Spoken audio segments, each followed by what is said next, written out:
All right, welcome to MySec Lansing. For those who don't know me, I'm Jed, the Lansing coordinator. As far as any announcements, don't really have any for this month other than tomorrow is our first meetup in Grand Rapids. So if you know anybody over in the Grand Rapids area that wants to check out MySec, or if you want to drive out that way, and then Kyle will be speaking there as well. So for the first one, yay, right? Yeah. Oh yeah, I totally forgot to mention that yesterday too. Yeah. I was mentioning that Converge, we've got our 2 keynote speakers up. Okay, yeah, both keynote speakers for Converge. Cool. All right, any other announcement, anything going on in the community that anybody knows about, wants to mention? Yeah, Sans Kringle Cloud. Yep. So that's probably the next week, I think. Cool. Cool. All right, with that, I'll hand it over to Brian. Let's see here.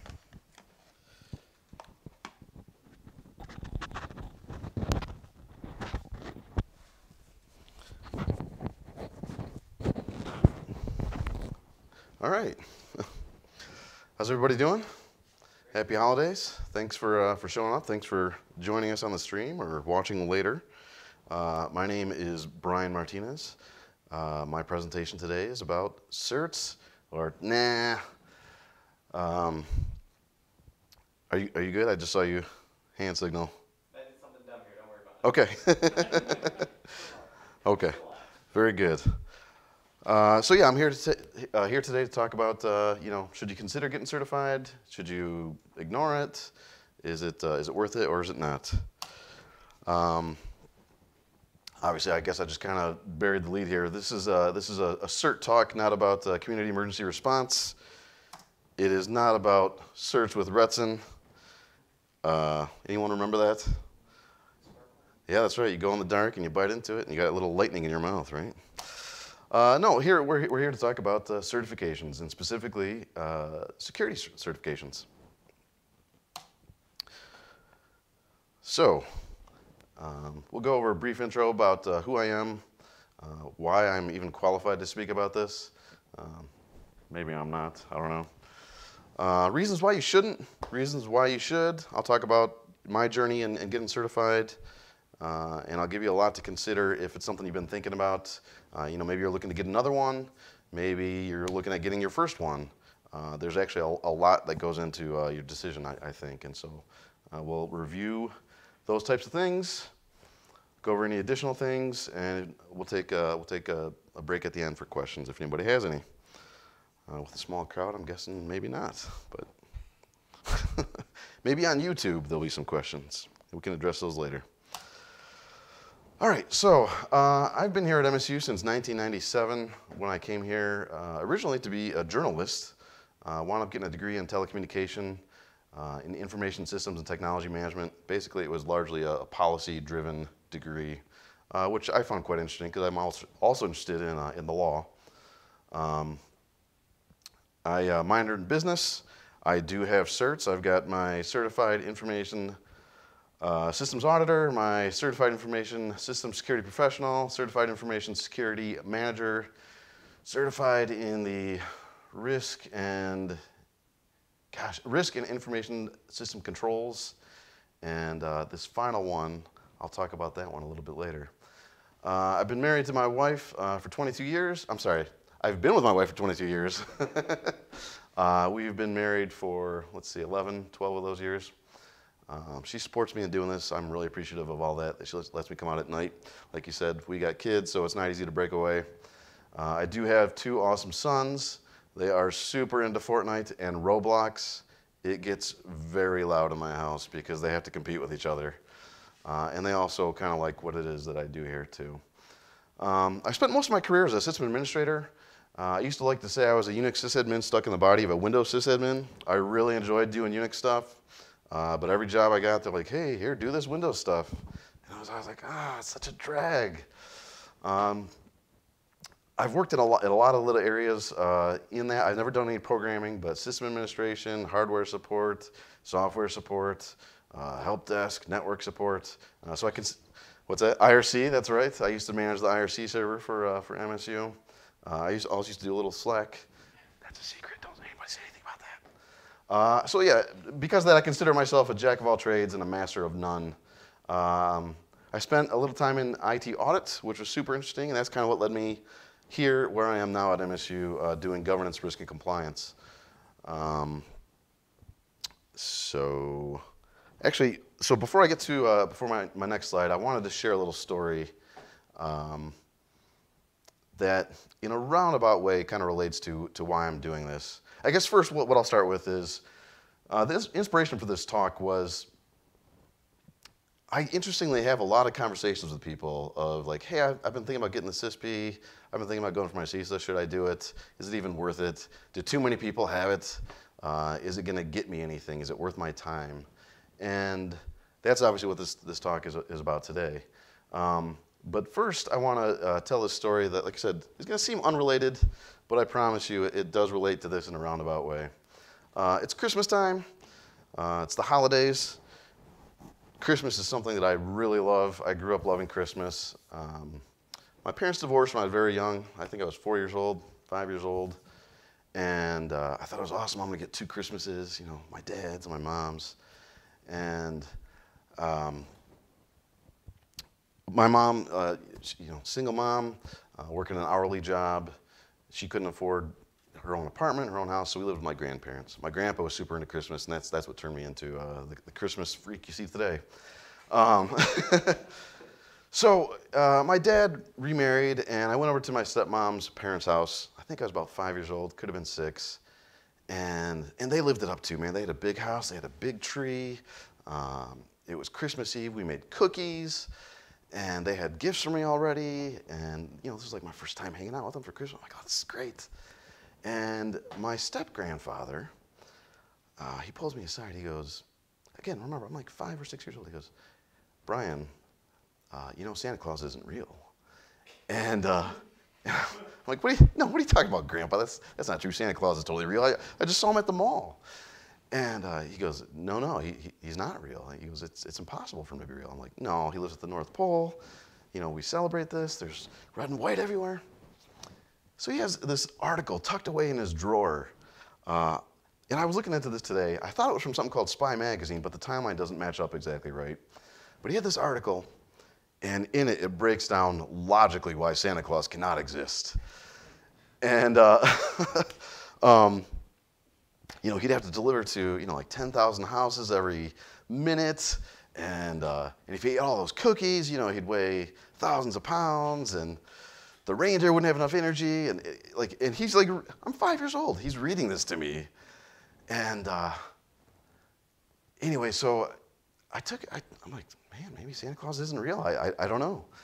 I go home afterwards and I tell my mom. I go, Mom, my step-grandpa says Santa Claus isn't real, and this divorce was bitter. It wasn't pleasant. No divorce is ever pleasant, and she was pissed. Oh my God, she called up my dad. What are you telling him? And so, in the very roundabout way, I am my step-grandfather right now. Because in my conversations, I think a lot of people see certifications as the answer to getting more money, just automatically. And it doesn't necessarily work like that. And that's what we're going to talk about today. I don't think I'm going to be as world-crushing to folks about this as my grandfather was at the time. But that's... No, maybe I should have given you I should have given a spoiler. I should have took the temperature of the room first. I'm sorry. Anyway, so let's start with let's not certify, or why. This is why I'm not going to certify. So first of all, a certification, obviously, it's not a degree. There's actually a lot to be said about this that I won't go into now. But definitely some folks see a degree as more valuable than a certification. Some folks don't see either of it valuable. But if you're someone that has a degree, that could be enough to get your foot in the door. That could be enough for you to sustain yourself in a career for 10, 20, 30 years, however long necessary. Secondly, it doesn't necessarily prove anything. That's actually an argument you hear a lot. Yeah, I'm never going to get certified because it doesn't prove anything.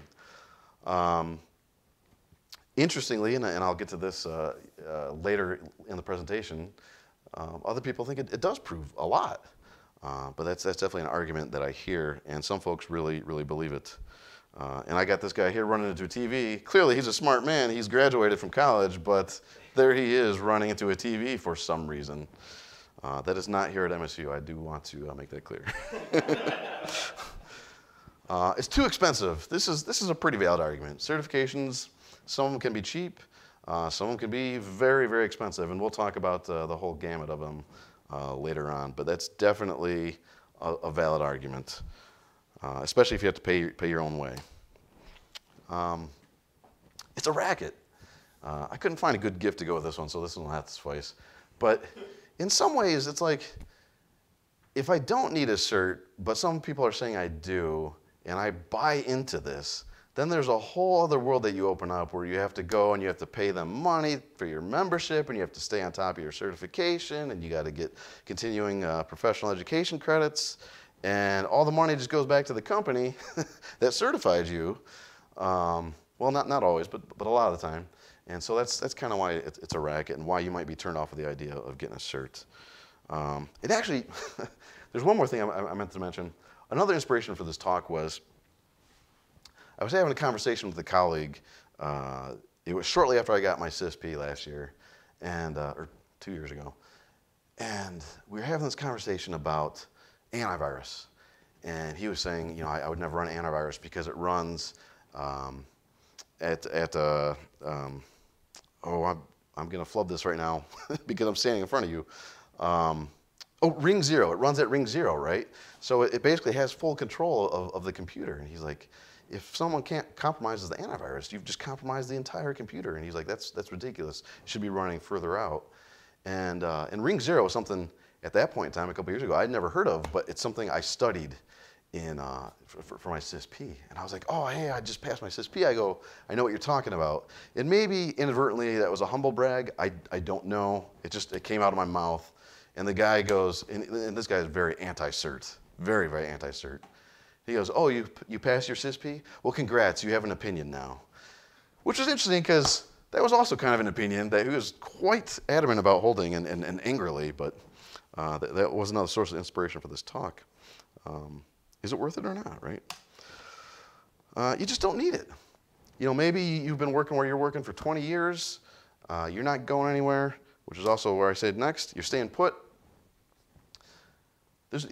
There's no reason to get one, right? Like, why spend the money? Why waste your time if you're just staying where you're staying?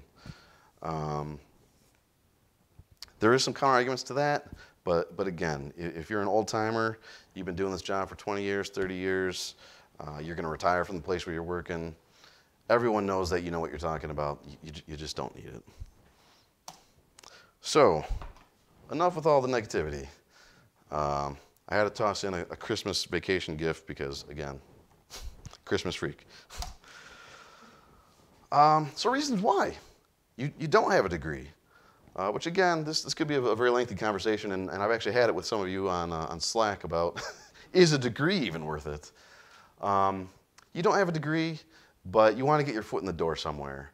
A lot of job postings say, hey, you need a CISP, hey, you need a CEH, hey, you need Security Plus. In lieu of a degree, a lot of companies will accept that. And so this is one reason to consider getting certified. It does prove you know what you're talking about. Some of these certifications are very specific and very specialized. And so, for example, offensive security, they have a pen testing cert. I mentioned this for my friend over here, who you can't see on camera, who is offended that I mentioned offensive security. It is very offensive. You can't just pretend you have that knowledge, right? It's a very specialized certification. So it does, in a way, prove that you know what you're talking about. Someone else is paying for it, or you've saved up enough money and you can afford it. This is a great reason to consider getting a cert, and it's actually one of the reasons why I've gotten as many certs as I have, because I didn't have to pay for it. You need it. Again, this is the job requirement, right? You want to apply for a job, or you want to get promoted to manager, and you're expected to have the Certified Information Security Manager certification. This is what helps you out, right? And I guess I kind of just covered this. You want to move elsewhere. You want to move upward or forward or to another place altogether. So you're looking at jobs, and certification is something that's very worth considering at that point. Especially if you don't have that degree, right? Like I said, it gets you that foot in the door. Another thing, and I don't believe, I don't have this on here. Another thing, it kind of demonstrates your commitment to continuing education, right? Like I said, once you get certified, you have to stay on top of that. Otherwise, you lose your certification. So you got to go out there. You got to stay on top of industry trends. You got to go to conferences, or you got to attend webinars. You can do presentations, write papers, write blog posts, things like that. Something on Medium. It'll turn you into a thought leader. Something. Okay, it won't turn you into a thought leader. Just that T-shirt will. That Tibbs made. But anyway, so I'll talk briefly since we have the time. I'm going to talk about my journey. I am actually going to move on to the next slide, but this is a never-ending GIF. For some reason, I should have put my points on this slide instead of the next one. But I kind of like this one too. I've been very fortunate. Like I said, my break into security was as an IT auditor.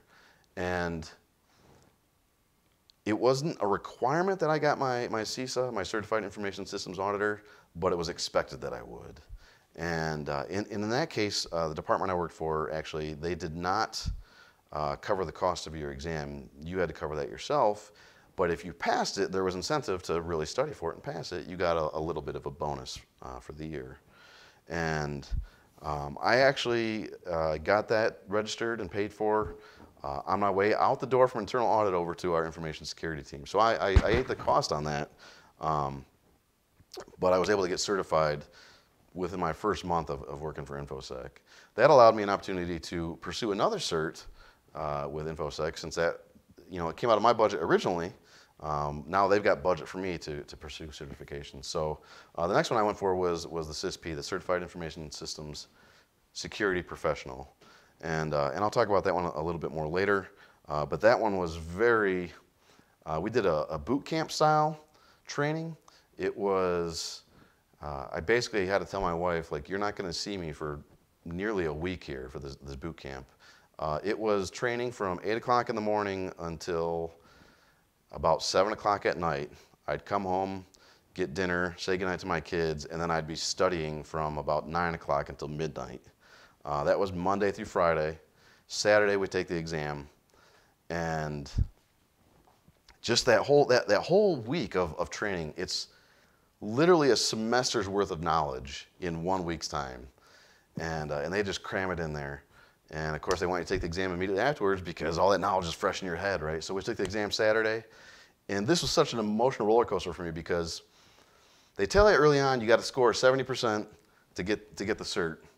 And all the practice quizzes, all the practice tests I took, I'm scoring like 40 or 50 or 90 or 70 and then back to 40. And I was just like, I'm not going to do this. I don't know how I'm going to do this. And I had contemplated not taking the exam because they actually allowed you, the way we had it set up was you completed the class and then you had 30 days to take the exam. So I was like, I'm just going to take the 30 days. I'm going to study more and feel comfortable with that. Thankfully, someone in my department who had a little more sense than I did at the time, he goes, just take it. Like, the knowledge is there, just take it. If you fail it, you get one retake through this setup, and you can take it again later, 6 months later or whatever. So that week kicked my ass. And I went into the exam. We did a practice exam, 100 questions the morning of, and I failed that. And I was like, oh, this is not good. The CISP is pass-fail. If you pass, they don't tell you what your score is. If you fail, they give you your score, and they break down all the areas where you had problems. I had known a couple people that took it and failed. So you got, like I said, you got to get a 700 out of 1,000 to pass. And the couple people I knew, they got like 694 or 696. And I'm like, oh, what a kick in the pants, man. Like, I can't do this. At that time, it was a 6-hour exam, 250 questions. They've since changed it to, I think, 150 questions in 4 hours. And it's adaptive. It's an adaptive test now. But I go in there, I'm like, oh my gosh, 6 hours. I don't know, I can't do this. But it actually, that whole week of prep made the exam easier somehow. I don't know if the questions were harder throughout the week or if I just was ready or what, but I went in, I breezed through in 2 hours and about 10 minutes. And, I stand up and I said to the proctor, I'm done. He goes, are you sure? Yep. You got to sign something. And then he actually takes you out to the hallway and gives you the printout because he doesn't want everyone to be disrupted, right? And he folds up the printout and he hands it to you. And I go out in the hallway and I'm waiting. I'm like, I failed this. I bombed it. There's just no way. I bombed it. He goes out in the hallway. He leans out. It's folded and he hands it to me. And he goes, congrats. And you guys, I was ecstatic. And my plan had been if I was going to pass, I was going to call my wife and be like, oh, no, like do some dumb joke, right? Like husbands do with their wives or significant others do to each other. But I was so excited. I mean, I couldn't contain myself. So I was like, I passed. Oh, my God. I called her. I texted her. It was amazing. So that was the first part of our fiscal year. The next part of our fiscal year started, and I'm like, hey, now's my chance to get another cert. And so in my department, we have what we call the Big Three. I think this is different elsewhere, but again, not a requirement, but they expect you to have CISA, CISP, and CISM, Certified Information Security Manager is the other one. So hey, new fiscal year, there's money on the budget for me. I'm going for the CISM. Let me back up a touch to the CISA. Since we're talking about exams and difficulty and all that. The CISA, I didn't study for it at all.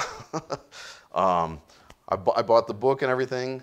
And what I actually wound up doing was there was a financial auditor who had zero IT background.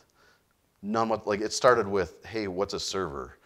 And I was like, oh, wow, this is, he wanted to take the CISA. He was interested in IT audit. So that was my studying. I was like, I'm going to start with him. I'm going to train him up and teach him IT, right? And I figured that'll be enough. I did, I have to cop, I barely passed my CISA. I did very strongly in the audit area, not surprisingly, because I was an auditor, but some of the other areas not so much. And it was definitely, I should have studied more. But I did pass that one. And that one, just so you know, since we're talking about things, you got to get a score of 475 to pass. Or no, I'm sorry, 450. CISM, similar thing. That's from the same certifying body, ISACA, as the CISA. The way we studied for that one was we bought, you can buy an online question database. And we just went through that once a week. We set aside time as a team. And we put ourselves through questions for about an hour, and we'd score ourselves. We watch our scores get higher and higher as we went through the questions. And after a couple months, we're like, hey, we're taking the exam now. So passed that one. And then just this fiscal year, I took my C-Risk and similar studying process. We bought the online questions, studied it for about a month or two, take the exam, and fortunately we passed it. What's next for me? Maybe I'm considering the OSCP. I don't know. Actually, I'm not considering that one at all. It's just not in my line of work. There's another one called CGITE I'm thinking about for my SOCA, Certified in the Governance of Enterprise IT. OSCP does seem very challenging, intriguing, and fun, but again, it's just not my line of work right now, so it wouldn't be worth it. But we'll see what happens next. I might even go a little more specialized and do like a healthcare cert or something like that. So, now that I've talked about myself and my journey through certification, here's some things for you guys to think about. I don't know if you guys here have certs. I know some of you do. So if you're here kind of thinking about it, I'm going to go over some of the major certifying bodies. I can't speak to all of them, but these are the big ones. Nearly in order of importance from, I mean, it's a bit subjective, but the ones at the bottom just wound up down at the bottom because I didn't need to also spell out what it was that they stood for. So I definitely put offensive security up there, around ISACA, CompTIA, GIEC. GIEC is a very prestigious certification. They have a lot of certifications you can get, but it's very expensive, very, very expensive. And that's kind of why I put that down there. So the way I created this list was I went to like Indeed and LinkedIn, and I just searched for the cert name, and I based this on how many results I found for people looking for that cert for that job. And so that's kind of the order I went with. So you got your ISC squared. I won't read all these, but ISC squared and ISACA, those are your two big ones. CompTIA, you guys are probably familiar with that from Security Plus, or maybe even A Plus. That was one of their first things they did years and years ago. If you happen to get certified in Security Plus, what was it, I think before 2011, you're actually certified for life, which is kind of nice. But around 2011, people didn't really know how they felt about Security Plus, and now that's one that I think is really gaining traction. EC Council is another one. They offer a lot of, they have pen testing ones and incident response ones. Of course, you can get vendor specific, right? I've got AWS, Cisco, Microsoft, PCI for your credit card stuff, Splunk. I mean, you can really drill down into a specific vendor. Proofpoint, there's just so many different certifications available. The IAPP, that's for privacy stuff, largely healthcare, but a lot of companies, and in my case, educational institutions are now taking on chief privacy officers. That's kind of a newer development in the last 10 years or so. Some places have had them always, but that's a new one. CREST, I'll be honest, I'd never really heard of until I started looking into this. IACRB, that's another one I never really heard of. Offensive security. Again, this one, so offensive security, for those that don't know, really if you take their exam, OSCP, you're looking to become a pen tester. And it's probably the most challenging exam, I think, in existence. It's a 24-hour exam, right? So there's someone here who has tried for it. Are you actually awake 24 hours and working on this, or do you get to? Most people aren't that I've talked to. Okay. So they'll take breaks and then they'll sleep or whatever. Okay. You're wired and Yeah, right. Stay up late. Okay. Mile 2 is another one, and e-learn security. So these are some of the most commonly held and or requested certifications. CISP at the top, that's really the gold standard of certification. So I looked into some of the figures here. As of June 1st of 2018, there were almost 83,000 people who held the CISP. Security Plus, that's another one. Again, that's really been growing as of late. I see it a lot more than I used to in the last few years. There's apparently around 60, well, I take it back. I couldn't find figures on that, but someone said in around, was it 2014, 2015, there was around 50,000 was an estimate. So someone else kind of estimated, like at the rate that they were growing, it's probably around 65,000 this year. But definitely don't hold me to that. CISA in North America, they're around almost 34,000 people as of this year. And I didn't get figures for everything because it was hard to find. But CISM is another one. I think there's around 10,000 there. Certified Ethical Hacker, that's not one I could find answers on. GSEC, that's a GIAC Security Essentials certification, if I remember correctly. I wrote it over here. My presenter notes, what I was talking about. Yep, GX Security Essentials certification. That's one of your SANS ones, and that's probably one of the most basic ones that you can get.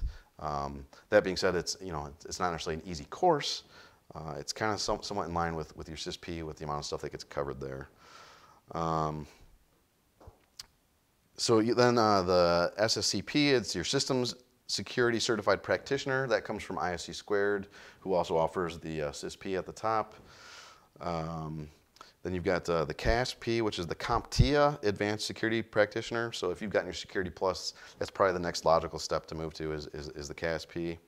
And then, of course, at the bottom there is the OSCP. Again, a very challenging exam. I've never taken it. I do have a friend here who has taken it at least once. And I'm aware of actually someone who recently passed it. What I can tell you about the OSCP, again, if you're interested in pen testing, there's only about 1,100 people in the whole world that have their OSCP. So that's definitely one to strive for if that's your area of interest. Here I wanted to cover some of the specialties. I'm definitely not going to spell out what all of these are because there's a ton to take in. But some of these are your specialty areas, your payment card industry stuff. I do want to speak specifically about PCI QSA and PCI ISA. If you get those, so the QSA is you're a qualified security assessor. And what that means is you're qualified to go into another company and assess their PCI security and also attest to that and sign off on it. That certification remains with the company. that you got that from, right? And there are specific QSA companies. You can't just be a QSA at MSU or a QSA at Cisco, right? You're going to be a QSA at a specific company that does exactly that. The PCI ISA, that's your internal security assessor. So a lot of organizations, maybe I won't say a lot. Some organizations, they have their own ISA, or they might even have multiple ISAs. And basically, that's someone who kind of can do the job of a QSA, but you're attesting to your own stuff, right? You still need that third-party audit. You still need that person to come through and also look at how things are. The PCIP, however, is one that will follow you.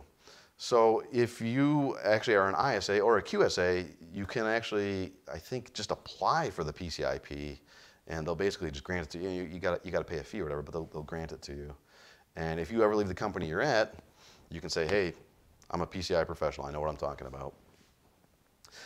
The other thing I want to mention about the PCI ones, and maybe I have a slide later that kind of talks about this too, but you have to pay for that every year and take it every year.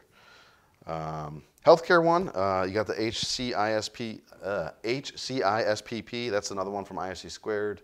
That's probably the more popular healthcare one. High Trust is something that's kind of newer. That stands for Health Information Trust Alliance. And High Trust is actually something, they provide basically like a framework for you that is somewhat similar to the NIST cybersecurity framework, and they even call it the CSF, High Trust does. So if you can kind of meet High Trust standards, you're probably going to be pretty good shape as far as being like at least close to compliant with NIST 853, which is largely a framework that a lot of people base things off of. Here in the States especially.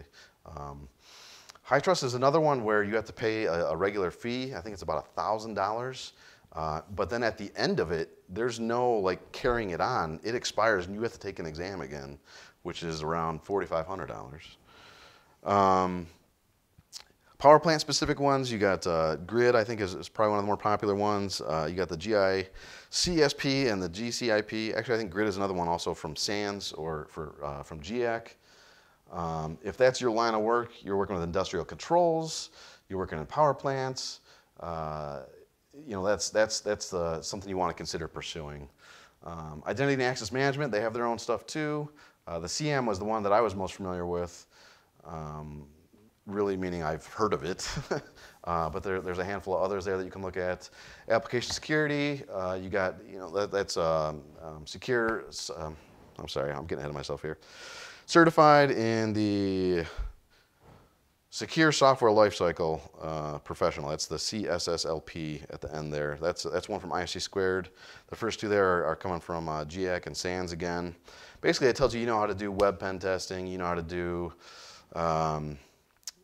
secure code analysis, dynamic and static. You know how to program securely. Any number of certs in that area.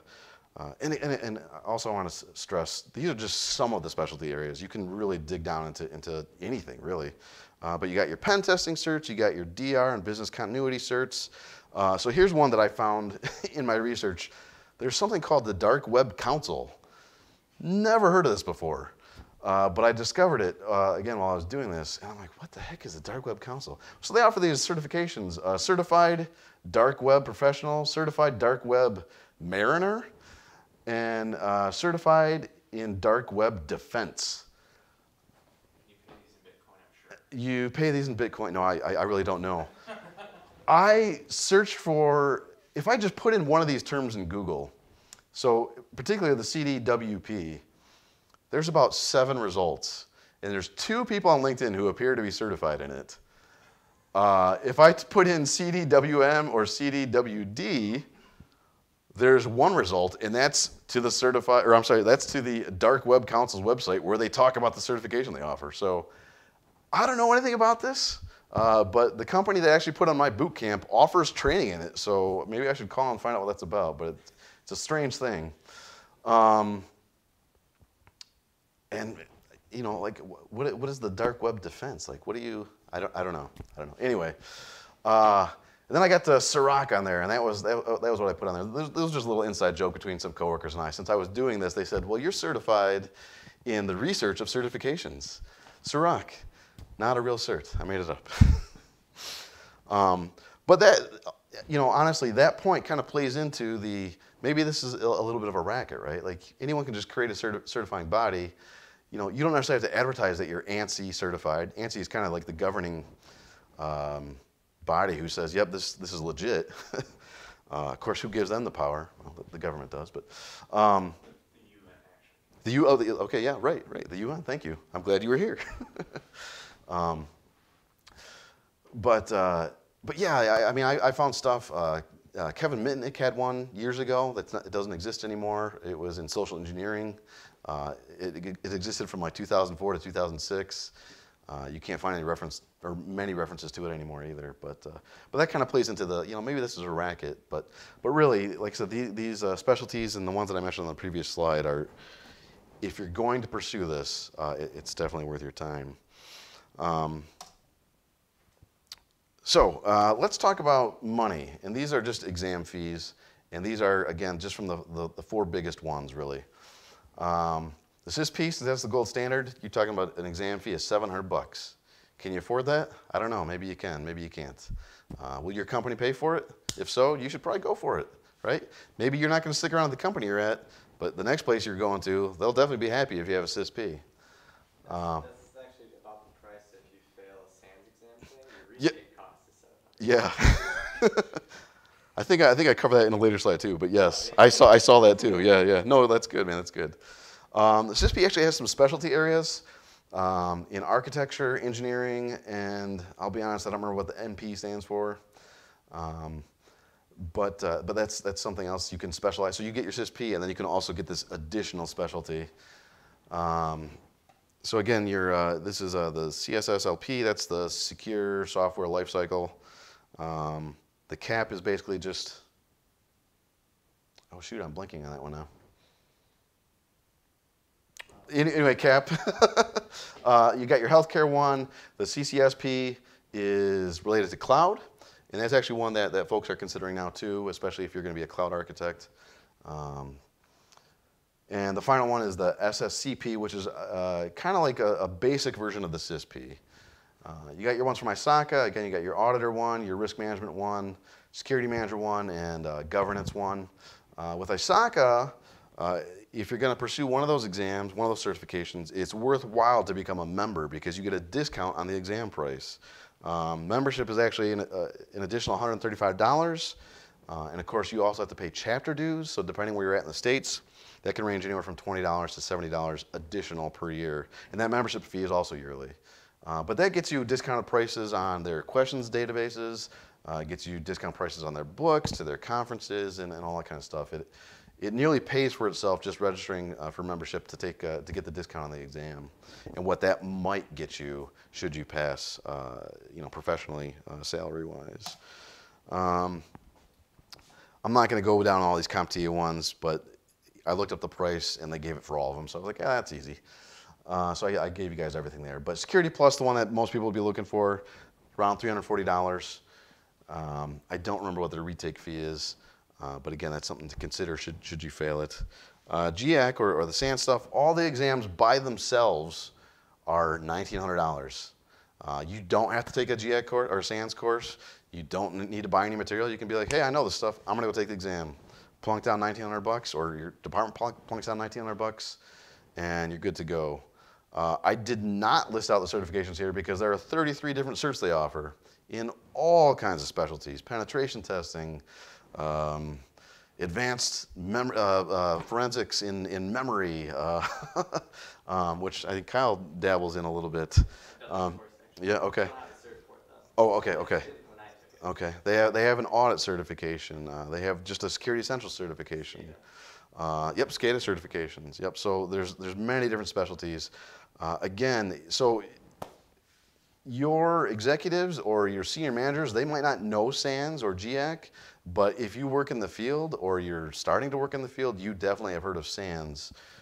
SANS is something you really strive for. Again, you're paying for I guess kind of the luxury of, hey, I'm SANS certified or I'm GIAC certified. If you're a security professional, that's something that you really want to obtain. And they've been around for a long time. They helped create, since we're talking about them, SANS kind of helped partner up with the Center for Internet Security, and they created what used to be called the SIS-20, but is now called the 20 Critical Security Controls. So SANS plays a big part in that. They have webinars. They have a monthly newsletter called At Risk. They have all kinds of resources available to you, and it's all available for free. You just gotta turn over an email address. If you do take one of their courses, which I'll talk about some of the fees on the next slide, but if you do take one of their courses, you get the exam at a discounted rate. It's still super expensive, but you do get it at a discounted rate, which is nice. So this is the big thing, and this is where this might get a little disappointing for people who think the certification is the answer to their dreams. These are the average salaries for certification holders of these particular certs. So if you're certified in governance through ISACA, on average, you're probably going to earn around $121,000 a year. CISP around $111,000. C-Risk, same thing, $111,000. CISM, $108,000. Certified ethical hacker, $106,000. Certified information systems auditor, $100,000. Sounds pretty good, right? I've got, let me see, I've got 4 of those. I should be making $400,000 a year. I am not making that. I will not share my salary, but if you really wanted to, you could find it since I work for a public institution. But again, there's caveats to all this, right? So first caveat, again, this is an average across the whole United States, right? So a lot of folks out in Silicon Valley or New York City, they really kind of maybe blow this average for folks like you. In Michigan, if you're going to stick around in Michigan, maybe some of you in Detroit or Grand Rapids might wind up making something like this, having one of those certifications. You might make a little more, you might make a little less. But this does not consider specifically the Michigan market. The other thing is a lot of folks think, hey, I got my certification, where's my money? It doesn't work like that, right? You got certified, and maybe your job expected you to get certified, but you really got to prove that you know what you're talking about. Like, hey, this is a worthwhile investment. Okay, now I'm going to give you a raise. Don't expect to get a $30,000 raise out necessarily. That might happen now and again at some companies, but that's probably not going to happen at most companies. You might see another couple grand, another $5 grand, 10 grand if you're lucky. But that's something that you should consider too, right? So is it worth your time to earn an extra, maybe you know what your company's budget is and they just can't afford to pay you that extra 10 grand. So is it worth your time and hassle to get that certification? It really kind of depends on your circumstances, right? And that's what all this is about, right? It depends on what you're going for, where you're at in your career, what you want to accomplish, where you want to go. So those are a couple of things to consider before you just go jumping into those certs. Yep, the money looks great, and this is why I say I'm my step grandfather here. Like, hey, yeah, this is great. Christmas is going to be great this year. No, it's not necessarily. So, course fees. SANS courses are again the most costly. You're typically looking at around $6 grand for a course, which does not include the exam fee. But again, you are looking at a discounted rate for the exam fee. So I think you go from around $18.99 for the exam fee without the course to, you might know offhand, I don't know. Okay, so I think it's like the last one I took, it was like $300 or $500 because you were taking the entire course. Okay. So it was significantly lower. But then you're also not adding in the hotel. Right. That is true, yes. They don't do SANS at like some crappy hotel somewhere. Right. They do it at like nice hotels where you're paying Right. $200 a night. So yes, you do have to pay for travel, or we did have years ago at MSU, we did have SANS actually come in and do a thing. It actually was in downtown Lansing. It wasn't here at MSU, but yeah, your company had to pay for them to come in and whatnot. Otherwise, they're paying for your travel to go to New York City or Texas or France or wherever it is you wind up taking whatever particular course. Yeah, so either you're on the hook yourself if you're paying your own way, or your company's on the hook for that travel, and that's something to consider as well. Thank you for pointing that out. The new courses tend to be a little less expensive from what I was looking at. If you go onto the SANS site and see their list of offerings, they'll have courses that are flagged new, and those are around like $2,500. pretty good. There's not necessarily a cert, but you are studying, and there may be a cert one day, or maybe it becomes a prerequisite for another course that does have certification. They do offer, so again, since I work at an EDU, I can tell you they offer volume discounts if you happen to work at a school. They're particular to education, to higher education, because obviously that's something they care very greatly about. But yeah, ISC squared, there's different companies that offer ISC squared courses. They range in price from around $2,000 to $5,000. It depends on what it is that you're trying to get out of it. If you want to get a lot of material, if you want someone who's really going to walk you through it, boot camp style, by yourself, it's going to be costly. But if you get a group discount, you can bring it down to around $2,500 or $2,000. ISACA, they offer stuff now and again. There seems to be a lot less choices, though, and I don't know that I would necessarily trust other companies who say, yeah, we help prep you for this. At that point, I would almost just do it myself, right? Either I'm getting it through ISACA directly, or I'm just going to get their materials and read through it. Because their certifications are not, to me, not as expensive as some of the other ones.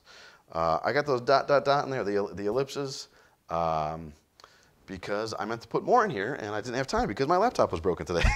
so we'll end there. There are some alternatives to training if you want to try to do it on your own. There's a site called Cybrary. Pretty much everything there is free. You can go and you get some halfway decent training.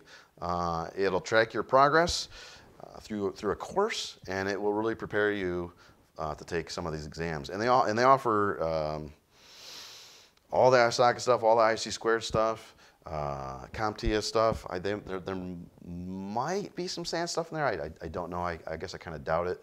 They do have something you can pay for now. I've never looked into, but I saw they offer a little bit more for a fee.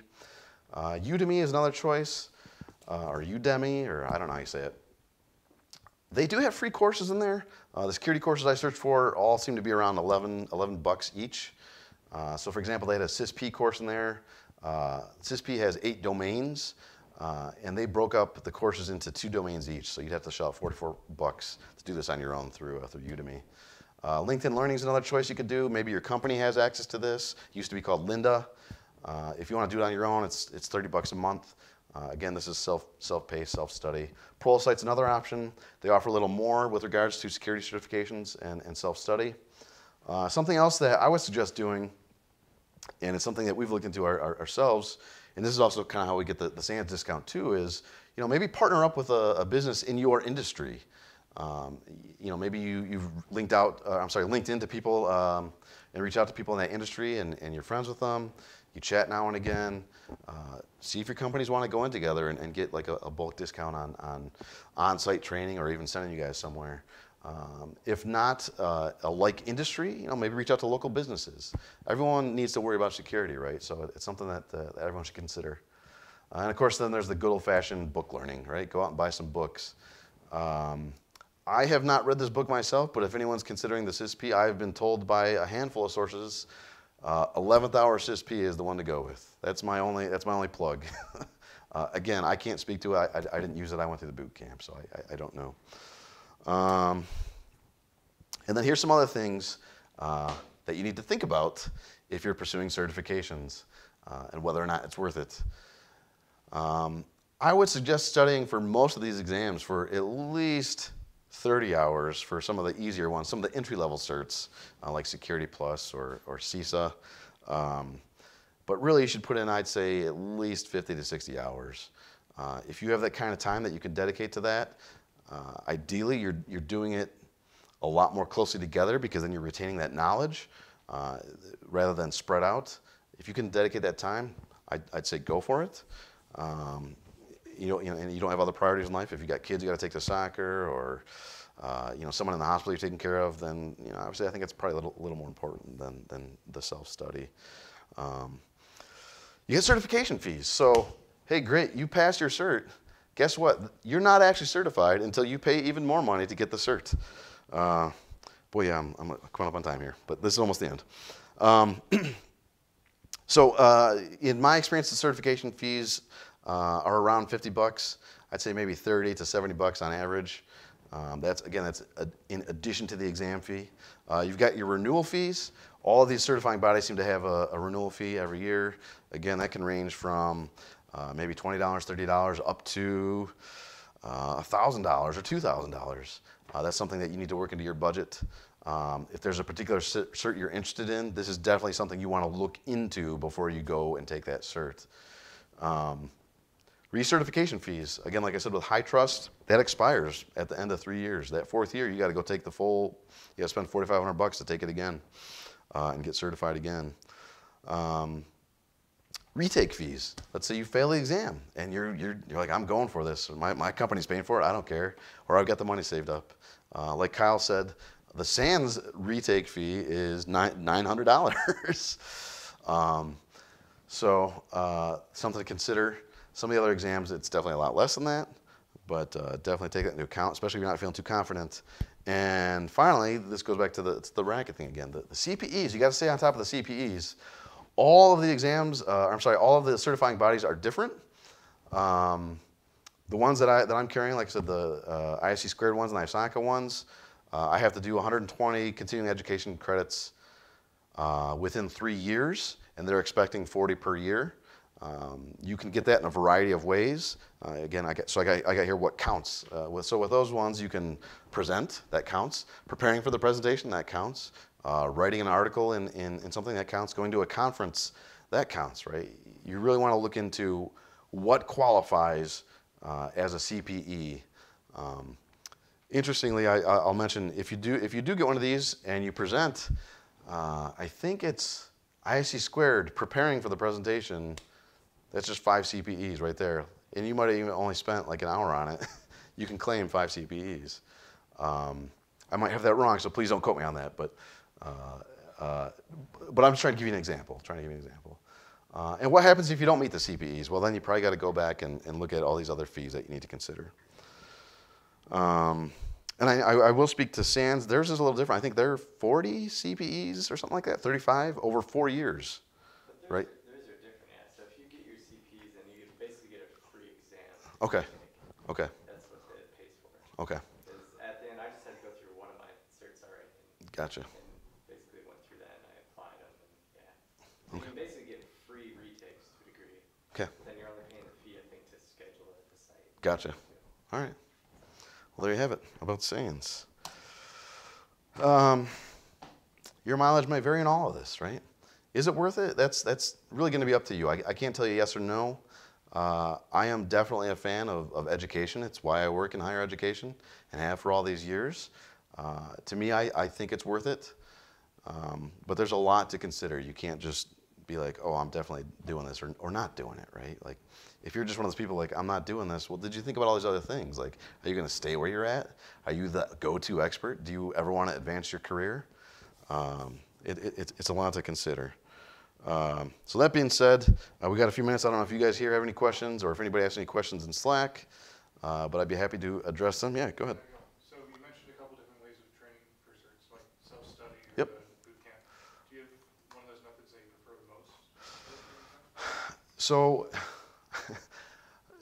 the CISP boot camp I went through was, again, it was emotional for me because all the highs and lows of passing and failing. But I really enjoyed it. I got a lot out of it. I really connected with the people I was there with. I connected with the instructor pretty well. I got to follow through with him at the end of it. I was like, hey, I passed. And he's like, yeah, good. He was someone who was very invested in the process himself, right? He had, that particular instructor had a 95% pass rate. And that's something he's very proud of. So some of the instructors you get, and there's no one in particular, but I've heard things about other boot camps where they're just like, they just were reading from the book. Like, I shouldn't even have gone. Like, what was the point? There's not necessarily a way to know that ahead of time, though, right? So I guess in order to save myself money and to save my department money, I would prefer self-study. Everything I've done through ISACA, like I said, you can buy the questions database for the ISACA stuff for around, I want to say around $200. You can study at your own pace. It keeps track of your scores, so you can see the progress you're making or not making, I guess. And what's nice about that one is that online database that you use there. It's adaptive, so it'll point out your problem areas, and it'll get you to focus on those if that's what you want to do, right? So So I guess maybe overall self-study if I had to, but yeah, like that boot camp was pretty handy. And I've heard good things about other courses too. I know the SANS stuff is pretty good. Another thing to mention about SANS, that big fee that you pay for is you get 2 practice exams ahead of time. And another interesting thing about SANS is, or I'm sorry, GEC, I keep calling it SANS, but GEC is, it's an open book, but literally only a book. You can't take a laptop in, you can't take your phone in, but if you have notes, especially if you took a course, hopefully you have it well organized, because I have heard that if you just have a mess of notes, you're spending all your time digging through your notes and not taking the exam. But if you have it well organized, you can go in and you can wipe that exam out and pass with flying colors. But I've heard great things about the GEC instructors. I've never heard a bad thing about a GEC instructor, actually. So I think if that's the route you're going to go, maybe don't self-study for one of those exams. Take one of the courses, especially if someone else is paying for it. Even GEC actually has a degree path, right. master's program that Yep. you get into as well. Yeah. So you could just take all SANS courses. Right. You could. It's about the same amount of money we do for a normal Yeah. college education. Yeah. We do have someone that mentioned Yeah. in the chat to keep an eye out for any scholarship opportunities. Yeah. Oh, absolutely. That's a good one. Yep. Yep. Keep an eye out for scholarship opportunities. That's a real good one. Anyone else? All right, well, hey, let's keep talking. If you guys are interested in pursuing it, find me on Slack. I'm on there as BRM. Find me on Twitter on BRM_MSU. As I have experienced at Youre and Converge, just walk up to me and start talking to me. Apparently, we know each other. I honestly don't mind that. Oh, another one, something else. One more, Yeah. Do you think it's worth to maintain non-infosec certs once you're in it? Yeah, absolutely I do. Especially because that might allow you to further specialize what you're doing in InfoSec. In particular, I can think of great value in project management if you have like a PMP and also an InfoSec cert or InfoSec certs. Some of those other,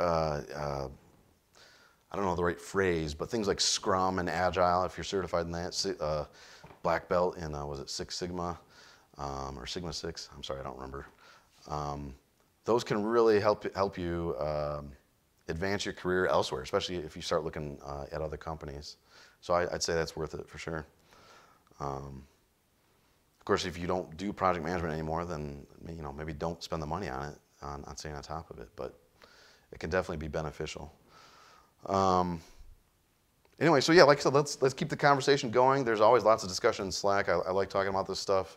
I got coworkers of mine coming up to me somewhat regularly, usually the new guys, like, hey, should I get this SISP? Students that we run into here during these meetings, I really like talking about this stuff. Maybe it's not for you, and that's fine. I'm not saying you must get certified, but to me, like I said, never stop learning. Certs or nah. Just keep learning. Thank you, guys.